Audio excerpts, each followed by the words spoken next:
అరవా దుర్గారావు టేక్బా గ్రామం నాది. ఏప్రిల్ 4వ తారీఖు ఎలిజిబుల్ లిస్టు పిఓ గారు సబ్ కలెక్టర్ గారు చదివినప్పుడు మా 164 పీడిఎఫ్ల్లో మా పేర్లు ఉన్నాయి. తర్వాత ఈరోజు నిన్న వచ్చినటువంటి పీడిఎఫ్ల్లో మా 24 పేర్లు రాలేదు. ఎందుకు రాలేదు? మేము అప్రూవ్డ్ అని చెప్పని పిఓ గారే చెప్పినప్పుడు ఈ లాస్ట్ ఫైనల్ లిస్టులో మా పేర్లు ఎందుకు తీసేశారు?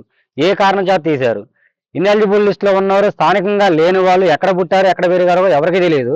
అటువంటి వారికి పేర్లు వచ్చినాయి. ఈరోజు స్థానికంగా ఉన్నటువంటి ఎక్కడే చదువుకున్నా, ఎక్కడే పుట్టా, ఎక్కడే పెరిగా మేము.